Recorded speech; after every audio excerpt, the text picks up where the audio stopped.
Hey everyone, welcome to How to Write the Future podcast. I'm your host, Beth Barany. I am a science fiction and fantasy writer and a writing teacher and creativity coach. I have run this podcast because I am passionate about how storytelling can rewrite the future for ourselves, for our readers, and yes, let's just say it, for humanity. I believe that with our creative tools of writing, what we vision through our words, we can help make so. So today, enjoy part 2 of my conversation with Damon about Bookfunnel and book marketing. And be sure to listen to part 1, where he told his story about how he got started in Bookfunnel. For those of you watching or listening on YouTube, something was a little off about the recording. So in some of the parts of this interview, as well as in part 1, I don't show up on camera. Just want to let you know. So there we are. We're writers. Maybe we have some books out. Maybe we have a handful. Like me, I have 3 series out. I'm working on a new book in my sci-fi mystery series.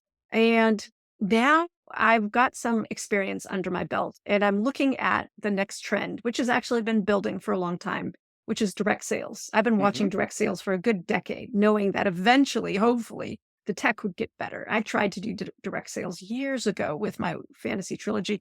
And I was just frustrated that I took it down. And that particular vendor still find frustrating to work with. So I have been watching the space, and I know that, and we had Russell Nolte on, and his show is up already, talking about future publishing. And one of those things is direct sales. Is it becoming viable for people? And I've been watching Bookfunnel be in there. And I was just telling my husband the other day, I'm like, look, I can have someone buy over here, but then give them the Bookfunnel link, and they can go and get it at Bookfunnel, and Bookfunnel can handle any tech issues that they might have. I was like so relieved. And so tell us more about book sales. Tell us how Bookfunnel is operating in that space, and any secret or not so secret plans that you have as you go forward. So we actually launched the direct sales delivery. So direct sales delivery was the first feature request that we got a week after we'd opened our doors. And so it was, guys, we just got here. Like I spent almost a year of my life building Bookfunnel to get it to where it was. And then we launched it and people were like, can you do this? And we launched in 2015 and it took 2 years before we finally launched direct sales. In 2017, we knew that it wasn't going to be a feature that every author needed. You either had to be like super independent, like you just, I'm going to sell myself, or you had enough of a fan base that you could actually drive that traffic. But here we are 6 years later. And in the last couple of years, that has been a lot of the growth. A lot of the authors that are joining Bookfunnel are doing it so that they can deliver direct sales. The way we built our system was quite simply based on my experience as an author, which was when you sign up for Bookfunnel and you have an account with us, we don't take a cut of your sales. We're there to deliver the thing that we're told to deliver: ebook, audiobook, bundles of ebooks, however you want to do it. But we're not actually part of the sale. You sell on a platform like Shopify or Gumroad or PayHip or PayPal or however you want to sell it. We integrate with 4 or 5 different platforms with more on the way. The idea is that you're going to do the sale because, again, I want you to own the relationship with your reader. It should be your website they're buying on, not mine. So they're buying on your website. They're experiencing your process. And then, oh, cool. Now you finish the purchase. Great. Bookfunnel would like to step in and help make sure you get the book to your Kindle or get your audiobook onto your iPhone or whatever you're going to do. But we step in there at the end, which means that we're not a part of the sale. So the money is all flowing to the author, other than Bookfunnel has a subscription fee. But what we heard from most of our authors as they started to set up direct sales was they already had a Bookfunnel account. So they were already using us to build their list. They were using us for Kickstarter fulfillment, whatever. They were already using us for tons of other stuff.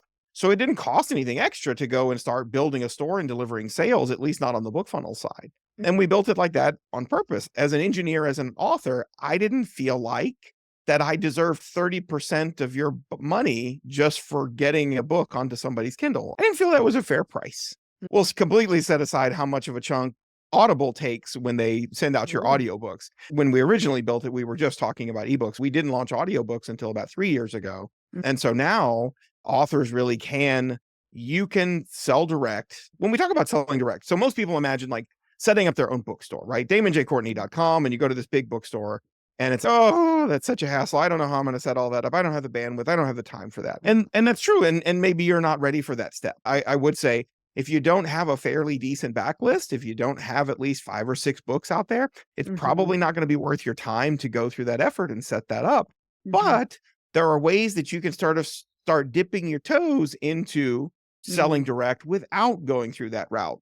Kickstarter is selling direct. It's using a different platform, but it's the same thing. Brandon Sanderson set out and did his 4 books, and I'm a Sanderson super fan, right? Okay. So I backed that all the way to the top. Not the top. I didn't get all the, I don't like tchotchkes and swag, but all of the hardback, the beautiful little leather books that he's got, they're incredible. He put up a Kickstarter for 4 books that we didn't know the titles of. We didn't know who was in them. We didn't know what they were about, and nobody cared, right?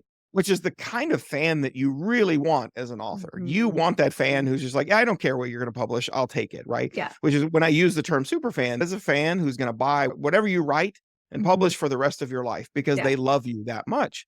So Kickstarter is a way to sell direct, but it's one tiny little thing. You do one little Kickstarter, you do a little campaign, and hopefully you get funded and everything works out. And you're like, that was pretty good. That worked. But you don't have to go do the whole store and build the whole setup.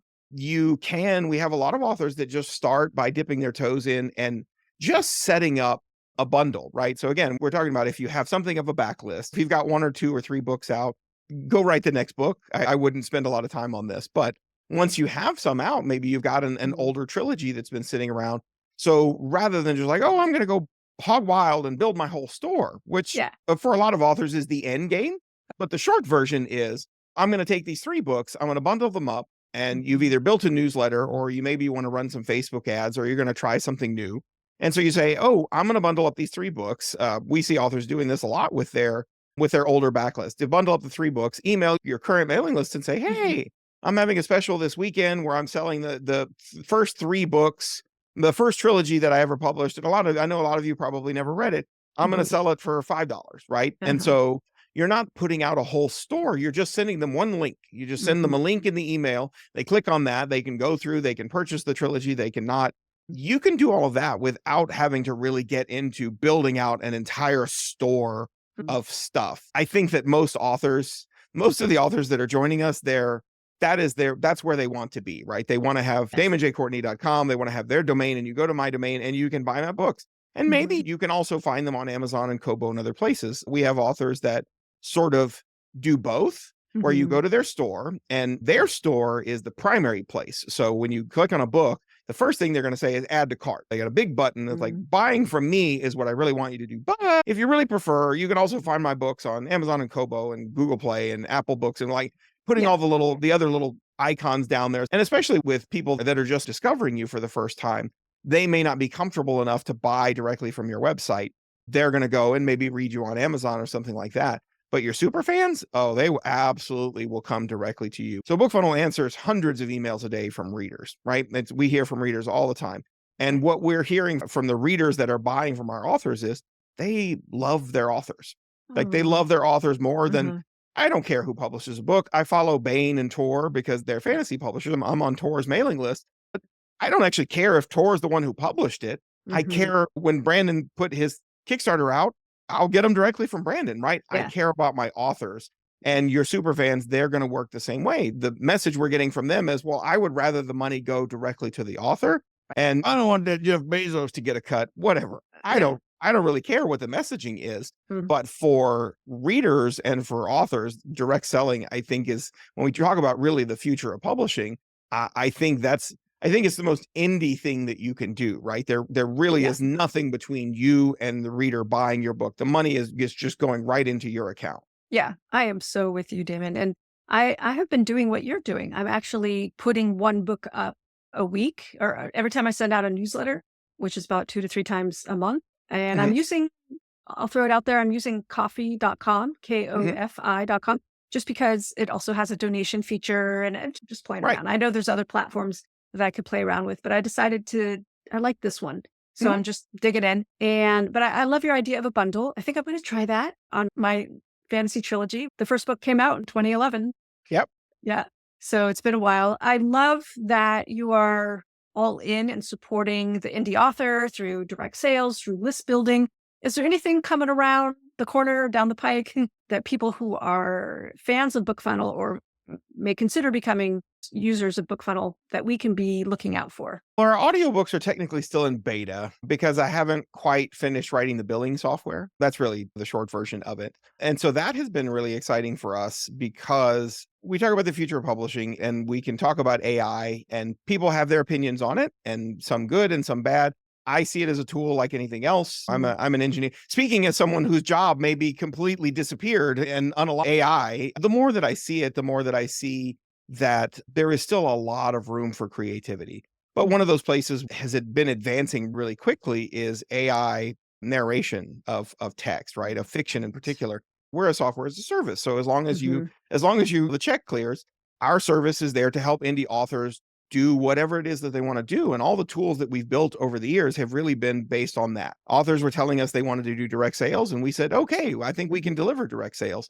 Authors were telling us they really want to do audiobooks, and we said, oh, I think we can do that. And all of these things took a long time to build. I throw them out there like they were nothing, but they took years to build. But everything that we have built has been because indie authors needed the tools. And as far as I was concerned, I didn't want to just give indie authors the tools to match what traditional publishing could do. I wanted us to be better. I wanted us to be able to do more.